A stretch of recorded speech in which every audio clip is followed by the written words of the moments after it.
ममता जैसे ही ब्याह कर अपने ससुराल पहुंची। विक्रम बेटा तू बहू के साथ ममता जैसे ही ब्याह कर अपने ससुराल पहुंची। विक्रम बेटा तू बहू के साथ यहीं खड़ा रह, मैं पूजा की थाली लेकर आती हूँ, उसके बाद ही गृह प्रवेश होगा। ठीक है माँ। उसकी माँ अंदर पूजा की थाली लेने चली गई। इधर विक्रम ने अपनी दुल्हन से कहा, ममता मेरी माँ ना थोड़ी पुराने ख्यालात की है ना, इसलिए अभी हमें यहाँ काफी वक्त लगेगा, तब जाकर हम अंदर घुस पाएंगे। कोई बात नहीं जी। इतने में उसकी माँ आरती का बड़ा वाला थाल लेकर आई और दोनों की आरती उतारने लगी। लेकिन तभी अचानक ममता के पीरियड शुरू हो गए। जैसे उसकी सास ने देखा, पूजा का थाल हटा लिया। छी छी छी छी, ये कैसा अपशगुन हो गया, बहू तूने तो आते ही पाप कर दिया। सासू माँ मेरी इसमें क्या गलती है, ये तो कुदरती है। मैं कुछ नहीं जानती, अब सबसे पहले मुझे गंगा जल छिड़कना पड़ेगा सारे घर में, उसके बाद मुझे नहाना पड़ेगा। हाँ माँ आप नहा लो, तब तक मैं ममता को कमरे में ले जाता हूँ। खबरदार जो बहू ने इस घर के अंदर कदम भी रखा तो जब तक इसके पीरियड खत्म नहीं हो जाते ये यहीं घर के बाहर ही रहेगी। इतना बोलकर उसकी सास अपने बेटे को लेकर अंदर चली गई और दरवाजा अंदर से बंद कर लिया। ममता वहीं घर के बाहर किसी पेड़ की छांव में बैठकर रोने लगी। कहीं इन सब के पीछे वो तो नहीं, नहीं नहीं, ऐसा नहीं हो सकता।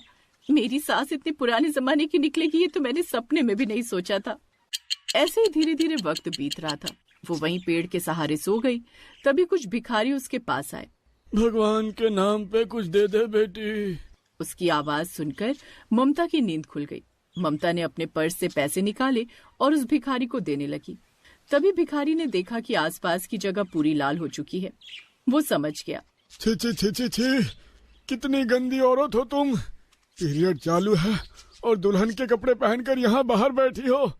इस पेड़ को, इस धरती को अपवित्र कर दिया तूने। मैं तुझ जैसी पापिन से भीख नहीं ले सकता। इतना बोलकर भिखारी चला गया। क्या दिन आ गए, भिखारी ने भी भीख लेने से मना कर दिया। मैं यहाँ करूँ तो भी क्या करूँ। धीरे धीरे शाम हो गई, तब जाकर उसका पति उसके लिए पैड, बाल्टी में पानी, कुछ कपड़े और खाना लेकर आया। अब आपको मेरी याद आई। क्या करूं ममता, मेरी माँ बहुत पुराने ख्यालों की है, बड़ी मुश्किल से उन्हें सुलाकर आया हूँ। लेकिन तुम ये सब यहाँ क्यों लेकर आए हो? यहाँ सड़क पर सबके सामने चेंज करूंगी क्या? अरे हाँ, ये तो मैंने सोचा ही नहीं। यहीं रुको, मैं अभी आया। विक्रम घर के अंदर गया और एक बहुत बड़ी चादर लेकर आया। उस चादर को उसने उस पेड़ के चारों तरफ बांधकर झोपड़ी जैसा बना दिया। तुमने तो मेरा यहीं रहने का जुगाड़ बना दिया। क्या मैं सारी जिंदगी यहीं घर के बाहर ही रहूंगी क्या? जब तक तुम्हारे पीरियड खत्म नहीं हो जाते तुम्हें यही रहना पड़ेगा। सारा सामान देकर विक्रम घर के अंदर चला गया। ममता बेचारी उस झोपड़े में गई और पैड चेंज किया। रात में उसका पति खाना देने भी आया। खाना देकर वो फिर से अंदर चला गया। ममता बेचारी रात के सन्नाटे में बाहर अकेले बैठकर ही खाना खा रही थी। तभी कुछ कुत्ते भौंकने लगे, जिससे ममता डर गई। हे भगवान, क्या तू मुझे सारे दुख पहले ही दिन दिखा देगा? इतने में कुछ कुत्ते आए और उसकी थाली का सारा खाना खा गए। हट हट, कल से खाना नहीं खाया था, बड़ी मुश्किल से खाना मिला था, वो भी ये कुत्ते खा गए। आज रात भूखा ही सोना पड़ेगा। खैर, धीरे धीरे ममता को नींद आ गई और वो वहीं सो गई। ऐसे धीरे धीरे 4-5 दिन बीत गए। उसके पीरियड्स भी खत्म हो गए। तब उसकी सास ने गृह प्रवेश वाला कार्यक्रम फिर से शुरू किया। चल बहू, अब तेरे पीरियड खत्म हो चुके हैं, तू अंदर आ सकती है। फाइनली आज हमारी सुहागरात होगी। चुप कर तू, बहू तू अंदर आ जा। जी सासू माँ। लेकिन जैसे ही ममता ने पहला कदम घर के अंदर रखा, एक बार फिर से उसके पीरियड शुरू हो गए। रुक रुक रुक रुक, ये सब क्या है बहू? तेरे पीरियड तो फिर से शुरू हो गए। ये देखकर ममता भी हैरान थी। ये सब क्या है सासू माँ, मेरे पीरियड फिर से कैसे शुरू हो गए?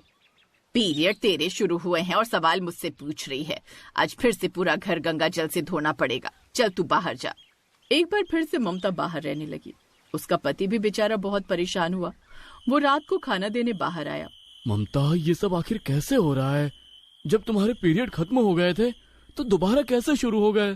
पता नहीं विक्रम, मुझे कुछ समझ में नहीं आ रहा। लगता है पूरी जिंदगी अब घर के बाहर ही बितानी पड़ेगी मुझे। ऐसा मत बोलो ममता, सब ठीक हो जाएगा। ऐसा करता हूँ, मैं भी तुम्हारे साथ यहीं रुकता हूँ रात भर। ये सुनकर ममता खुश हो गई। विक्रम और ममता वहीं बातें करने लगे। करीब आधी रात को उसकी सास बाहर आ गई। उसने गुस्से से कहा, विक्रम, तू हमारी सारी पुरानी परंपराएं भूल गया क्या? पीरियड वाली लड़की को तो भगवान तक पसंद नहीं करते, इसीलिए उसे मंदिर तक नहीं जाने दिया जाता और तू उसके साथ ही बैठा हुआ है। चल अंदर चल। माँ, ये बात भगवान ने खुद आकर बताई थी क्या किसी को?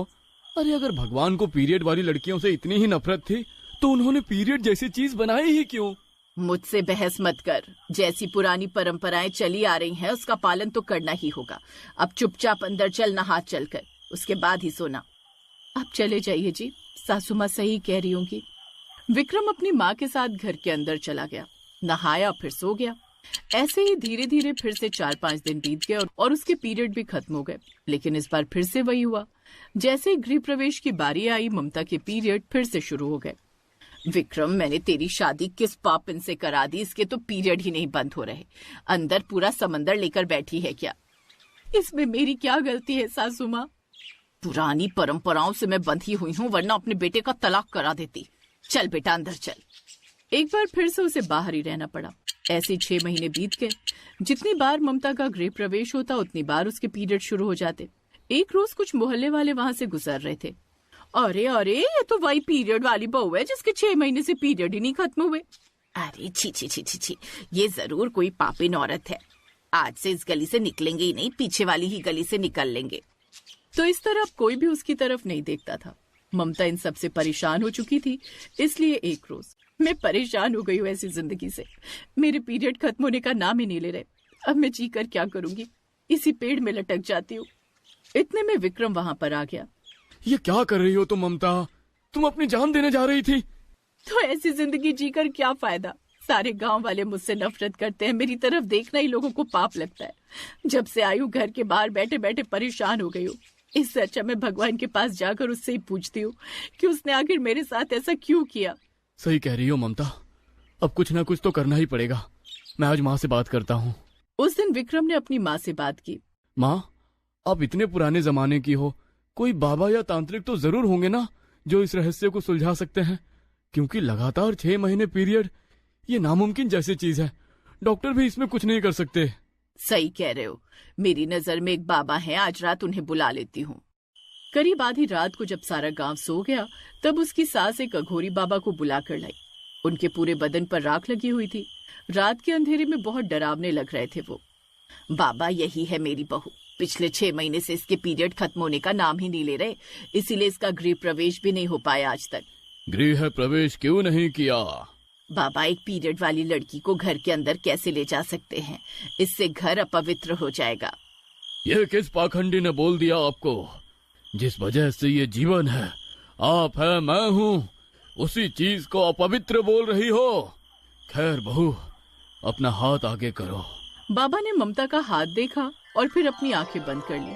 आंखें खोलते ही, बहू, तुम्हें सब पता है यह सब तुम्हारे साथ क्या हो रहा है, फिर उन्हें बताया क्यों नहीं? ममता, रुकिए, मैं ही बताता हूँ। आज से बहुत साल पहले जब बहू स्कूल में पढ़ती थी, तब एक रोज एक भिखारन लंच के समय इन लोगों से भीख मांगने आई। बच्चों, इस भिखारिन को भी कुछ खाने को दे दो। तभी अचानक उस भिखारिन के पीरियड शुरू हो गए। वह वहां से जाने लगी। अरे कहाँ जा रही हो? दोस्तों पकड़ लो इसे। आज इसका ऐसा तमाशा बनाएंगे कि हमसे भीख मांगना भूल जाएगी। सही कह रही हो ममता, आज सबके सामने इसकी बेइज्जती करते हैं। वो भिखारन बेचारी चिल्लाती रही, पर इन लोगों ने उसे पकड़ा और पूरे स्कूल में घुमाने लगी। सारा स्कूल उसे देख रहा था। पूरा स्कूल रंग चुका था। सारे लोग उस पर हंस रहे थे। इसलिए उसने बहू को श्राप दिया। तूने मेरे पीरियड का मजाक बनाया है। इसी पीरियड की वजह से तेरी भी हालत एक दिन मेरे जैसी हो जाएगी। श्राप देने के बाद शर्म की वजह से उसने नदी में कूदकर अपने प्राण त्याग दिए। उसी श्राप की वजह से ये सब हुआ है। बाबा, उस वक्त मैं बहुत छोटी थी, इतनी समझ नहीं थी मुझे आज भी अफसोस है उस घटना का। लेकिन अगले 6 महीने उस श्राप का असर और झेलना पड़ेगा। हवन करना पड़ेगा। हर रोज उनकी आत्मा से माफी मांगनी होगी, तब जाकर ये असर खत्म होगा। 6 महीने यज्ञ, हवन और प्रायश्चित करने के बाद ममता उस श्राप से मुक्त हो गई। तब जाकर उसका गृह प्रवेश हुआ। गोरी राधिका और काली ममता दोनों एक साथ ब्याह कर अपने ससुराल आई। उनका ससुराल खेतों के बीचों बीच था। खेतों में ही उनका गृह प्रवेश कराया गया। उनकी सास आरती की थाली लेकर खेत में खड़ी थी। तभी दोनों बहुएं सामने आई। ममता, तू पीछे खड़ी रह, राधिका तू आगे आ जा, ये फूलों की सेज मैंने तेरे लिए तो सजाई है, और कलूटी ममता तू दूसरी तरफ से आ। उसकी सास ने एक तरफ गुलाब के फूल बिछा रखे थे और दूसरी तरफ उन्हीं गुलाब के फूलों के कांटे बिछा रखे थे। राधिका ने फूलों के ऊपर से चलकर प्रवेश किया और ममता ने कांटों के ऊपर चलकर। उसके बाद सास ने राधिका की आरती उतारी। कितनी गोरी और कितनी सुंदर बहू है मेरी। विनोद, तेरी जिद की वजह से मुझे काली बहू भी स्वीकार करनी पड़ रही है। बहू, अब तू जल्दी से घर के अंदर आ जा, वरना कड़ी धूप में तू भी ममता जैसी काली हो जाएगी। माँ, बार बार ममता की बेइज्जती क्यों कर रही हो? काला रंग भगवान ने ही तो दिया है ना। विनोद, जरूर इसने कोई ऐसा काम किया होगा जिससे इस पर कलंक लग गया होगा। इसी वजह से ये इस जन्म में काली पैदा हुई है, कलंकिनी। ये सब सुनकर ममता घूंघट के अंदर ही रो रही थी, लेकिन कुछ बोल नहीं पा रही थी। खैर, कांटों पर चलकर वो भी घर के अंदर आई। ममता, आज तेरी इस घर में पहली रसोई है। बाहर मिट्टी का चूल्हा है, हम सबके लिए खाना बना जाकर। बड़ी बहू, तू बाहर धूप में नहीं जाएगी, वरना तू भी इसकी तरह काली हो जाएगी, समझी? जी सासू माँ। लेकिन सासू माँ, खाने में बनाना क्या है? बाहर खेतों में इतनी हरी भरी सब्जियां लगी हुई हैं और तू पूछ रही है कि बनाना क्या है। अब चलो ममता, मैं बताता हूँ क्या बनाना है। ममता का पति विनोद उसके साथ बाहर खेतों में आ गया। उनके कई एकड़ के खेत थे जिसमें तमाम तरह की सब्जियां लगी हुई थी। कुछ सब्जियां तोड़कर विनोद ने ममता को दी। ममता ने मिट्टी का चूल्हा जलाया और खाना बनाने लगी। तपती धूप में उसने खाना बनाया, जबकि घर के अंदर भी एक रसोई घर था। खैर, खाना बन जाने के बाद उसने सभी को खाना परोस दिया। खाना तो बहुत स्वादिष्ट बना है, क्यों माँ? एक तो पहले से ही ये काली बदसूरत है, और खाना भी अगर स्वादिष्ट नहीं बनाएगी तो इसका धरती पर रहने का फायदा ही क्या? ये पकड़ थाली धोकर रख देना, मेरा तो हो गया। ये ले, मेरी भी थाली पकड़। ममता बेचारी बाहर खेतों में बैठकर सभी के जूठे बर्तन धोने लगी। राधिका अपनी सास के साथ महारानियों की तरह बेड पर बैठकर गप्पे मारने लगी। हर दिन का यही था। फिर एक दिन, ममता, तेरा काम इस घर में सिर्फ खाना बनाना ही नहीं है, अब तू बाहर खेतों में भी काम करेगी। जी सासू माँ, मैं अपने खेतों में भी काम किया करती थी। तो यहाँ क्यों खड़ी हो? जाओ, जाकर खेतों में काम करो। इतनी काली सूरत है तुम्हारी कि अगर यहाँ ज्यादा देर खड़ी रहोगी तो अंधेरा हो जाएगा। जल्दी से जाओ ताकि थोड़ी रोशनी हो। यहाँ हमारे पति सब्जी बेचकर आते ही होंगे, फिर तुझे खाना भी तो बनाना है। ठीक है भाभी। ममता कड़ी धूप में अकेले ही इतने बड़े खेत में काम करने लगी। घंटों तक वो खेतों में काम करती रही। जब वो थक गई तो किसी पेड़ के नीचे बैठ गई। तभी उसकी सास और जेठानी वहां पर आ गए। तुझे मैंने काम करने के लिए बोला था और तू यहाँ पर आराम कर रही है। सासू माँ, धूप मेरे सर पर पड़ रही थी, इसलिए सर चकराने लगा था। अब आराम कर लिया ना, जाकर काम कर। राधिका, तू बाहर धूप में ना निकला कर, चल अंदर। सास राधिका को लेकर अंदर चली गई। ऐसे ही दिन बीत रहे थे। ममता दिन भर अकेले ही खेतों में काम करती रहती। उनके पति सुबह सुबह जाकर बाजार में सब्जियां बेचने लगते। फिर एक रोज राधिका के पेट में दर्द उठा। वो चुपके से घर के पीछे आ गई और वहां पर उसने एक बच्चे को जन्म दिया। अगर इस बच्चे के बारे में ससुराल वालों को पता चल गया तो मेरी सारी हेकड़ी निकाल देंगे ये लोग। खेतों में काम करते हुए ममता ने उसे देख लिया। वो भागकर राधिका के पास आई। अरे वाह भाभी, आप तो माँ बन गई, वो भी 6 महीने में। मैं जाकर सबको बताती हूँ, लड्डू बांटेंगे फिर। अरे चुप कर, अगर घर वालों को पता चला तो मुझे घर से निकाल देंगे। दरअसल शादी से पहले मेरा एक बॉयफ्रेंड था। जब उसे पता चला कि मैं माँ बनने वाली हूँ तो वो मुझे छोड़कर भाग गया। अब तू ही बता मैं क्या करूँ। आपको शादी से पहले ये सब करना ही नहीं चाहिए था। अब इस बच्चे को छुपा कर रखना पड़ेगा, इसके अलावा और कोई दूसरा रास्ता नहीं है। तू सासू माँ को तो जानती है, वो बुढ़िया 24 घंटे मेरे आसपास ही मंडराया करती है। मैं कैसे इसे संभालूं, कहाँ छुपाऊं उसे? बच्चा तो बड़ा प्यारा लग रहा है। ऐसा कीजिए, ये बच्चा आप मुझे दे दीजिए। मैं दिन भर यहाँ खेतों में अकेली ही रहती हूँ, कोई नहीं देख पाएगा इसे। हाँ, ये सही रहेगा, लेकिन याद रहे किसी को कुछ पता नहीं चलना चाहिए, वरना बहुत बुरा हो जाएगा। इतना बोलकर राधिका घर के अंदर चली गई। ममता उस बच्चे के साथ खेलती रहती थी, मजे से खेतों में काम करती थी। इस बच्चे के साथ खेतों में काम करते करते कब दिन निकल जाते पता ही नहीं चलता। तभी ममता ने देखा कि उसकी सास आ रही है। उसने तुरंत उस बच्चे को वहीं झाड़ियों में कहीं छुपा दिया। क्या बात है, मैं देख रही हूँ आजकल तू दिन भर बिना आराम किए काम किया करती है। ऐसे ही मन लगाकर काम कर। चल राधिका बहू, बाजार चलते हैं। एक रात अचानक उसका बच्चा रोने लगा। मेरा बच्चा तो रो रहा है, मुझे अभी उसके पास जाना होगा। ममता भागकर खेतों में गई, अपने बच्चे को गोद में उठाया, लेकिन इस बार वो रोना बंद ही नहीं कर रहा था। उसकी आवाज सुनकर वहां पर उसके ससुराल वाले आ गए। मुझे तुझ पर शक तो होने लगा था, पर आज हमने तुझे रंगे हाथों पकड़ लिया। राधिका सबसे पीछे खड़े होकर ममता के सामने हाथ जोड़ने लगी, इसलिए ममता ने कुछ नहीं बोला। ममता, मैं तुम्हें कितनी सीधी समझता था और तुम ऐसी निकली। शादी के 6 महीने भी नहीं हुए और बच्चा भी आ गया। बड़ी बेशर्म निकली है तो। आज के बाद तुम दोनों बाजार में सब्जियां बेचने नहीं जाओगे, बल्कि ये जाएगी। तेरी सजा यही है कि तू अकेले रात भर खेतों में काम करेगी और दिन भर बाजार में जाकर सब्जियां बेचेगी। और हाँ, आज से तुम मेरी बीवी नहीं हो, ना ही हमारे घर में रहोगी। अगर रहना है तो खेतों में नौकरानी बनकर रहना। ममता ने बिना कुछ बोले उनकी बात स्वीकार कर ली। अगली सुबह 5 बजे उठकर उसने अपने बच्चे को गोद में उठाया, सब्जी की टोकरी सर पर रखी और बाजार में जाकर सब्जी बेचने लगी। सब्जी ले लो, सब्जी, ताजा हरी हरी सब्जी। अरे बिटिया, 2 किलो आलू और 1 किलो शिमला मिर्च देना जरा। जी काका, अभी दिया। इस तरह हर रोज वो सब्जी बेचने लगी। इतने कठिन समय में कम से कम भाभी को मेरा साथ देना चाहिए था। उन्होंने मुझ पर ही इल्जाम लगा दिया। कोई बात नहीं, मैंने तुझे जन्म नहीं दिया तो क्या हुआ, मैं तेरी यशोदा माँ हूँ। फिर एक रोज बाजार में विक्रम नाम का एक लड़का आया। उसकी नजर ममता की तरफ पड़ी।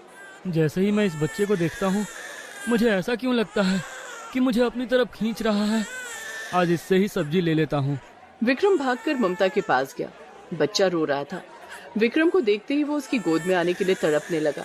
सुनिए, आज मेरी शादी की रिसेप्शन पार्टी है, तो मुझे ढेर सारी सब्जियां चाहिए। हाँ, मिल जाएगी भाई साहब। बच्चे चुप हो जाओ, अभी चल रही हूँ घर। आप बच्चे को मुझे दे दीजिए, वरना आप ऐसे काम नहीं कर पाएंगी। विक्रम ने जैसे उस बच्चे को गोद में लिया, वो अचानक शांत हो गया। क्या बात है, ये तो आपकी गोद में जाते ही शांत हो गया। खैर, आपको कितनी सब्जी चाहिए? ये समझ लीजिए कम से कम 400 मेहमान आने वाले हैं, उन सब के लिए सब्जियां चाहिए। इतनी सब्जी तो मेरी टोकरी में भी नहीं है, आपको हमारे खेतों में चलना होगा। ये तो और भी अच्छी बात है, मुझे सीधा खेतों से ही ताजी सब्जियां मिल जाएंगी। चलिए, बच्चे को मेरे गोद में ही रहने दीजिए, मैं आपके साथ चलता हूँ आपके खेतों में। इतना अच्छा ग्राहक मिलने की वजह से ममता बहुत खुश हो गई। वो विक्रम के साथ अपने खेतों में पहुंची। वहां राधिका भी मौजूद थी। विक्रम ने जैसे ही राधिका को देखा, वो हैरान रह गया। राधिका, तुम्हारी तो मांग में सिंदूर है, तुमने शादी कर ली क्या? एक नंबर के धोखेबाज हो तुम। साल भर मुझे टहलाते रहे, शादी के सपने दिखाते रहे और जैसे मैं प्रेग्नेंट हो गई दुम दबाकर भाग निकले। उस वक्त मैं इस कंडीशन में नहीं था कि मैं तुमसे शादी कर पाऊं। वैसे हमारा बच्चा कहाँ है? तुमने उसे जन्म दिया या फिर? मैं तुम्हारी जैसी नहीं हूँ, मैंने उस बच्चे को जन्म दिया है। तुम्हारी गोद में जो बच्चा है वो तुम्हारा ही है। ये सुनकर विक्रम और ममता दोनों के पैरों के नीचे से जमीन खिसक गई। तभी वहां पर राधिका का पति, ममता का पति और उसकी सास सब लोग आ गए। तो इसका मतलब ये बच्चा ममता का नहीं बल्कि तुम्हारा है राधिका। धोखेबाज औरत, माँ ने तुम्हें रानी बनाकर रखा। बेचारी काले रंग की वजह से ममता के साथ नौकरानियों से भी ज्यादा बदतर व्यवहार किया और तुमने हम सबके साथ धोखा किया। ममता, तुमने भी हमसे झूठ बोला। मुझे माफ कर दीजिए। मौका पाकर विक्रम ने बच्चे को ममता की गोद में पकड़ाया और भाग गया। मैं इस बच्चे की वजह से ममता पर चिल्लाती रही और तू खड़ी होकर सुनती रही। कैसी माँ है तू। आज के बाद ममता इस घर में रानी बनकर रहेगी, सारी सब्जियों की मालकिन बनकर हिसाब देखेगी और तू नौकरानी बनकर दिन भर खेतों में काम करेगी। क्या आप बड़े होकर भी स्टोरी देखना पसंद करते हैं? तो अपना नाम कमेंट में जरूर लिखें। हमारे पिछले वीडियो से लकी ड्रॉ में चुने हुए नाम हैं सोनम, आरती, काजल, संगीता, राहुल, पूजा, लक्ष्मी, शिवानी और नेहा। जिन लोगों ने चैनल सब्सक्राइब करके कमेंट में अपना नाम लिखा है, हमारे अगले वीडियो में उन्हीं के नाम चुने जाएंगे। तो दोस्तों, जल्दी से कमेंट में अपना नाम लिख दीजिए।